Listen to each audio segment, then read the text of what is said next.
अवधूत चिंतन श्री गुरुदेव दत्त श्री स्वामी समर्थ माझ्या चॅनलमध्ये तुमचं सगळ्यांचं मनापासून खूप खूप स्वागत आभार.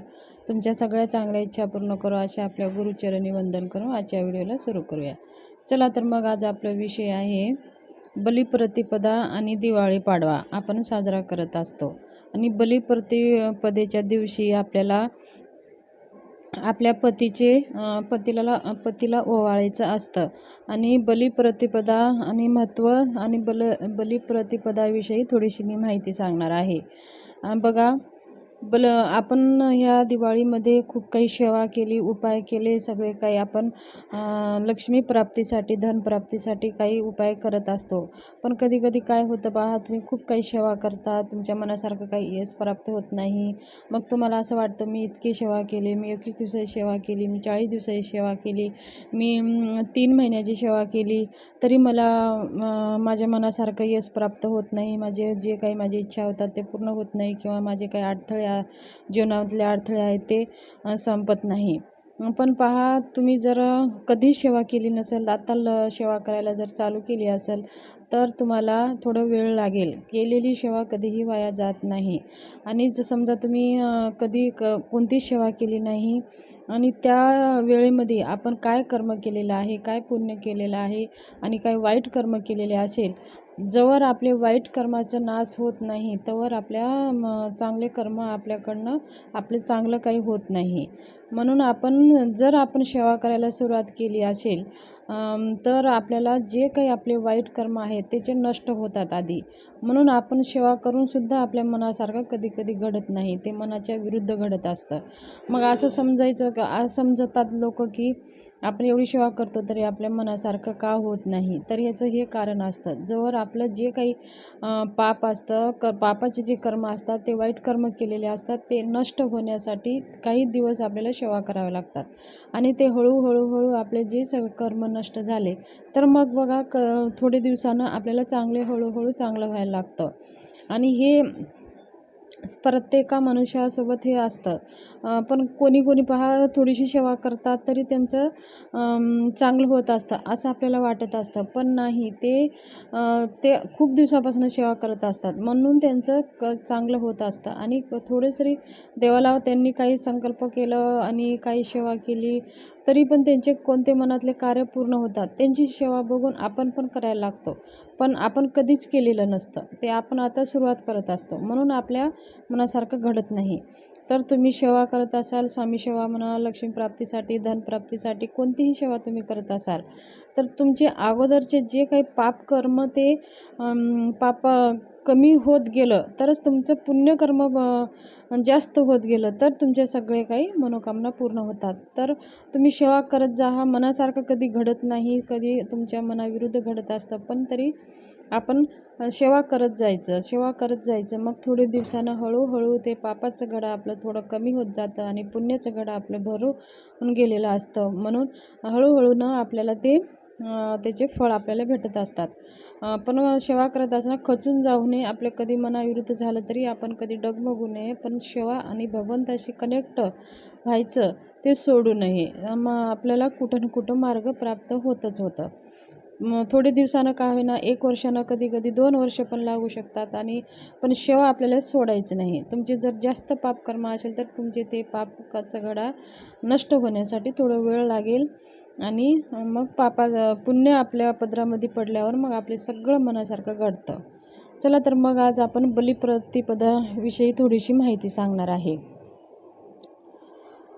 बघा, बलिप्रतिपदा हे दीपावलीच्या दुसऱ्या दिवशी आपण साजरा करत असतो. ह्या दिवशी भगवान विष्णूचा अवतार असलेलं वामन अवतार धारण केले होते आणि बलीच्या दरबारात गेले आणि वामनाने बलीकडे फक्त 3 पावले जमीन दान मागितले.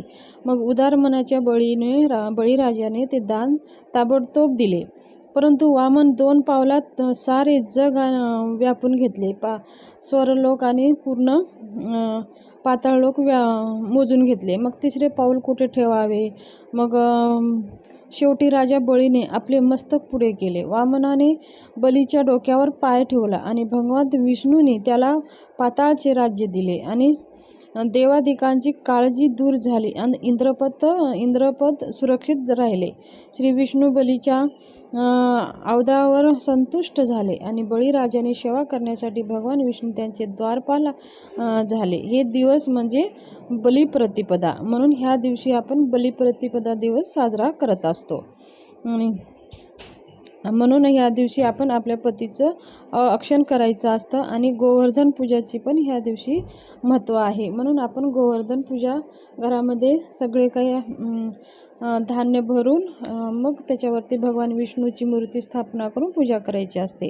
जर आपण शेण वगैरे असेल तर त्या दिवशी शेणाची पण आणून आपल्या घरासमोर गोवर्धनसारखा असं एक हे करायचं, गोवर्धन बनवायचं आणि त्याची पण पूजा केली जाते. पण आपण शहरवस्ती असल्यामुळे आपल्याकडे शेण प्राप्त होत नाही, म्हणून आपण धान्य चे ढीग करायचे आणि त्याच्यावरती भगवान विष्णूची मूर्ती स्थापना करून आपण पूजा करून नैवेद्य आरती दाखवायचं आहे.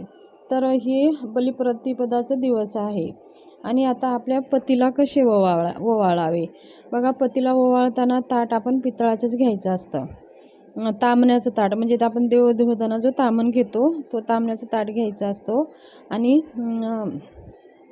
आपल्या त्या तामण्याच्या ताटामध्ये आपल्या पतीचे दोन्ही पाय ठेवून त्या दोन्ही पायावरती थोडं जल अर्पण करून पाय धुवून घ्यायचे आहेत. आणि पाय धुवून झाल्याच्या नंतर पाय स्वच्छ पुसून घेऊन हळदी कुंकूनं पायाची पूजा करून घ्यायची. आणि मग तामणामध्ये जे काही आपण दिवा बनवलेला आहे तो दिवा आपण कणकेचाच बनवायचा असतो. कोणतीही पूजा आपण ज्याचे वाढदिवसाची पूजा करत असतो त्यावेळेस आपण आपला देवाजवळचा निरंजन वापरत असतो. पण बलिप्रतिपदेच्या दिवशी आपल्याला कणकेचाच दिवा बनवून घ्यायचा आहे आपल्या पतीच्या औक्षणासाठी. म्हणून आपण कणकेचा दिवा बनवून घ्यायचा आणि दोन्ही साईडला 2 मुटके बनवायचे. मग आपल्या पतीला ओवाळण्यासाठी तेल वापरायचं आहे. देवाला ओवाळण्यासाठी आपण तूप वापरत असतो, तर आपण माणसाला ओवाळण्यासाठी तेल घ्यायचं आहे. तर आपण हे सगळे ताट सजून घ्यायचं आहे आणि ताटामध्ये थोडासा कापूस ठेवायचा आहे.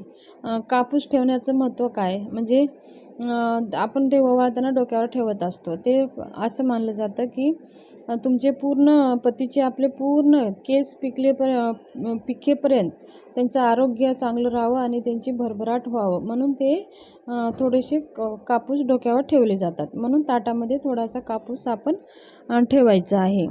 आणि ओवाळताना एक सुपारी आपल्या ताटामध्ये ठेवायची आहे. हे ओवाळून झाल्याच्या नंतर आपला अर्धा गोल चंद्र आपल्या पतीला ओवाळणं झाल्याच्या नंतर आपण आपल्या पतीला थोडंसं गोड खायला द्यायचं आहे. आणि आपल्या पतीकडनं आपण हक्कानं आपली जोडी चांगली अशीच टिकून राहावी आणि आपलं प्रेम असं दोघांचं असंच टिकून राहावं. आणि म्हणून आपण आपल्या पतीकडनं काहीतरी जोडी वस्तू मागून घ्यायची आहे. ते काही 2 पैंजण असू शकतात किंवा 2 जोडवे असू शकतात किंवा 2 बांगड्या असू शकतात किंवा 2 टिकली पान, जे तुमच्या यथाशक्ती. चांदीचे वस्तू घेतलं तरी अतिउत्तम, सोन्याचे घेतलं तर त्याच्यापेक्षा जास्त उत्तम.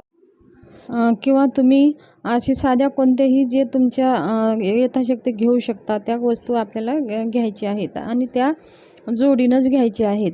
असे केल्याने आपल्या पतीपत्नीमध्ये प्रेम आणि गोडवा पण राहतो आणि आपली जोडी, पतीपत्नीची जोडी अखंड टिकून राहते. तर ही छोटीशी माहिती तुमच्याशी मला शेअर